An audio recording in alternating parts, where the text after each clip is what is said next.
अनेक प्रकार के संबंध हमने सुने हैं। पिता पुत्र का संबंध होता है, गुरु शिष्य का संबंध होता है, स्वामी सेवक का संबंध होता है, राजा प्रजा का संबंध होता है। ये अनेक संबंध व्यवहार के अंदर देखे जाते हैं और इन संबंधों के होने पर व्यवहार ठीक ठीक चलता है। स्वामी सेवक की उन्नति चाहे और सेवक स्वामी की उन्नति चाहे, स्वामी का हित चाहे।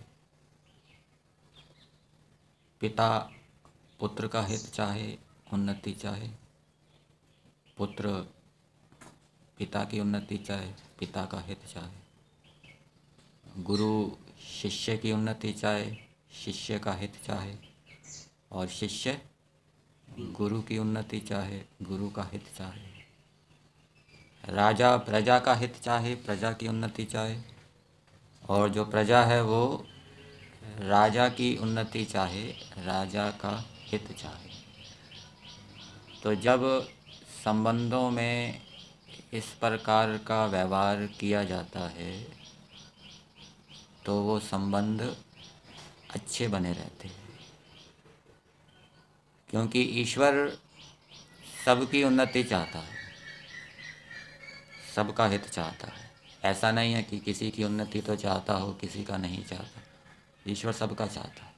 तो ये ईश्वर की उपासना है, ईश्वर के गुण का धारण करना है। इसको आत्मवत व्यवहार भी कहा जाता है। आत्मवत व्यवहार किसको कहते हैं? जैसे हम अपनी उन्नति चाहें वैसे दूसरे की उन्नति भी चाहें। ये तो कुछ उदाहरण दिए हैं। पड़ोसी की भी उन्नति चाहें, पड़ोसी का भी हित चाहें, और जो पड़ोसी नहीं है और भी जितने लोग हैं इस विश्व के अंदर, इस देश के अंदर, इस प्रांत के अंदर, सबकी उन्नति चाहना, सबका हित चाहना।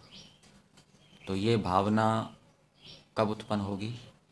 जब हम एक तो ईश्वर के विषय में विचार करेंगे कि ईश्वर सभी प्राणियों की उन्नति चाहता है, सभी प्राणियों का हित चाहता है। जब हम इसके ऊपर विचार करेंगे, बार बार दोहराएंगे, ईश्वर सभी जीवों का परम हितैषी है, ऐसा नहीं है किसी का परम हितैषी है, किसी का नहीं है, तो ये विशेषता हमारे अंदर भी आएगी। मनुष्य जिस पदार्थ की उपासना करता है तो उस पदार्थ का गुण उसके अंदर आता है। अग्नि की उपासना करेंगे तो शीत की निवृत्ति होगी, वो उष्णता गुण हमारे अंदर आएगा।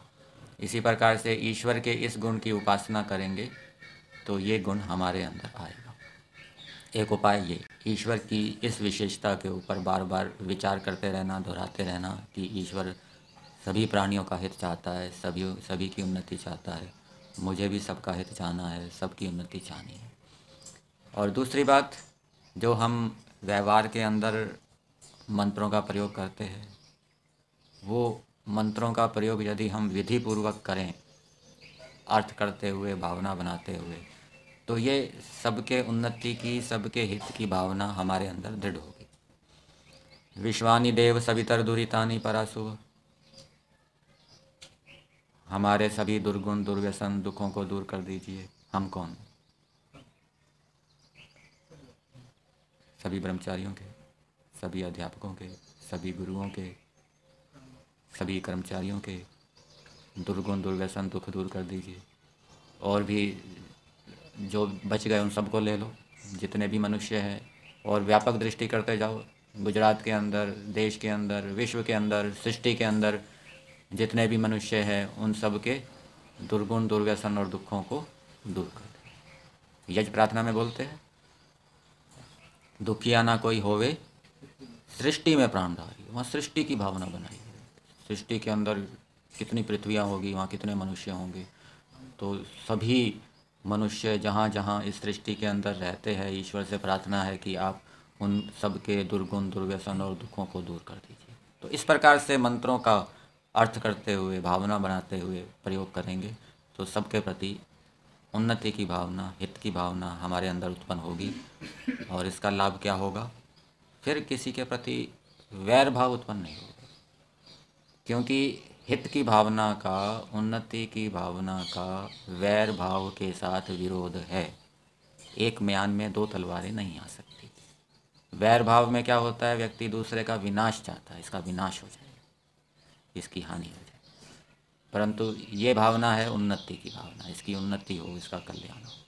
तो ये भावना जब दृढ़ होगी तो किसी के प्रति भी वैर भाव उत्पन्न नहीं होगा। जीवात्मा अल्पज्ञ है, अल्प सामर्थ्य वाला है। अल्प सामर्थ्य के कारण वो कहीं कहीं गड़बड़ी कर देता है, मूर्खता के कारण कहीं कहीं गड़बड़ी कर देता है।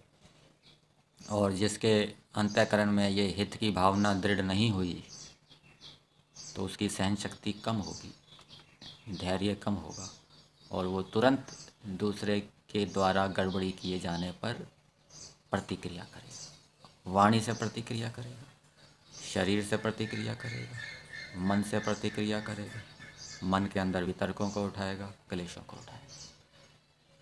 तो इस भावना को दृढ़ बनाना चाहिए, उन्नति की भावना।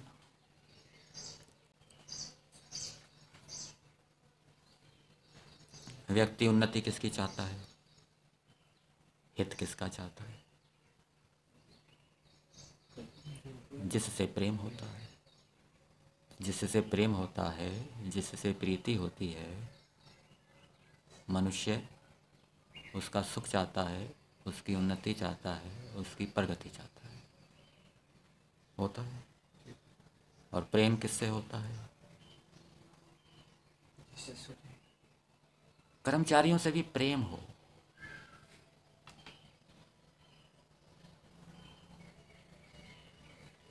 मित्रों से भी प्रेम हो,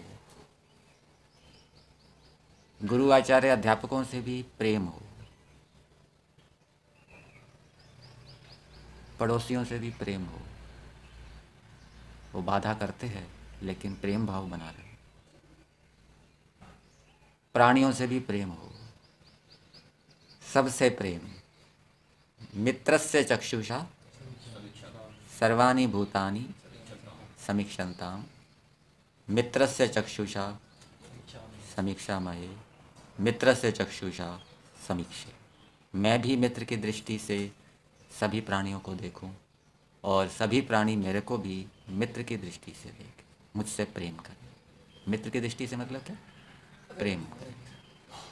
मैं भी सबसे प्रेम करूं, वो भी सबसे प्रेम करें। ये आध्यात्मिकता है, ये वैदिकता है, ये विशुद्ध वैदिकता है। दूसरे मत संप्रदाय वालों से भी प्रेम हो, मुसलमानों से भी प्रेम हो, उनकी भी उन्नति की कामना करना, उनकी भी हित की कामना करना, उनका भला हो, उनका हित हो। कोई वैर विरोध नहीं, हित की भावना। आतंकवादी को भी मारा है तो हित की भावना से मारना है, वैर विरोध से नहीं। हम अपने कर्तव्य का पालन करते हैं, हित की भावना सबके प्रति। और जब ये हित की भावना ही मनुष्य की उन्नति का कारण है, ठीक। तो जिससे प्रेम होता है, व्यक्ति उसकी उन्नति चाहता है, उसका हित चाहता है। और प्रेम किससे होता है? प्रेम कब होता है? जब दूसरे का सहयोग, दूसरे का महत्व हमें समझ में आता है, दूसरा हमें कुछ देता है, वो हमारे कार्य में कुछ सहयोग देता है, तो उसके प्रति प्रेम हो जाता है, होता है। दान देने से शत्रु भी क्या बन जाते हैं? मित्र बन जाते हैं। एक हमारा शत्रु हो गया, विरोधी हो गया, तो हमने उसको दान दिया तो वो हमारे अनुकूल हो गया। इसलिए राजनीति के अंदर साम, दाम, दंड, भेद। शत्रु अनुकूल नहीं आ रहा है, शत्रु को अनुकूल करना है तो उसको समझाकर अनुकूल करो। समझाकर नहीं मान रहा तो चलो कुछ इसको चाहिए, इसको कुछ दो, दान दो। दान से, दूसरे को सहयोग करने से समय का दान, धन का दान, विद्या का दान, तो दूसरे को कुछ देंगे तो वो हमारे अनुकूल हो जाएगा। तो इसलिए ये यज्ञ किया जाता है। यज्ञ करने में अनेक व्यक्तियों का सहयोग होता है।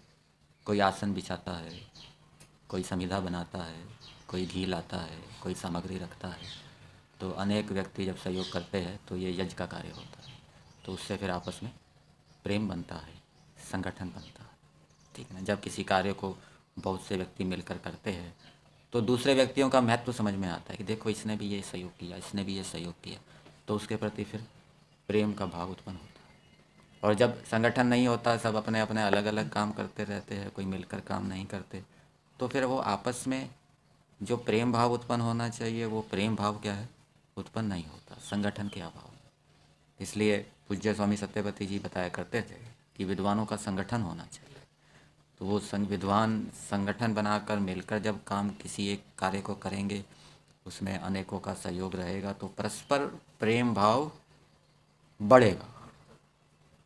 और जब अपना अलग अलग काम करते रहेंगे तो फिर वो प्रेम भाव धीरे धीरे कम होता रहेगा, दूसरे का महत्व तो फिर समझ में नहीं आएगा। दूसरों के गुणों को देखने से भी, दूसरे की विशेषताओं को देखने से भी उसके प्रति प्रेम उत्पन्न होता है। और जब दूसरों के दोषों को देखते हैं, बुराइयों को देखते हैं, तो या तो उसके प्रति घृणा उत्पन्न हो जाएगी या द्वेष भाव उत्पन्न हो जाएगा। इसलिए ये भी एक दृष्टि बनानी पड़ती है, एक अभ्यास बनाना पड़ता है, गुणों को देखने का अभ्यास बनाना पड़ता है। जो कुत्ते होते हैं ना, ये सेना वाले कुत्ते पालते हैं तो वो भी ट्रेनिंग देते हैं।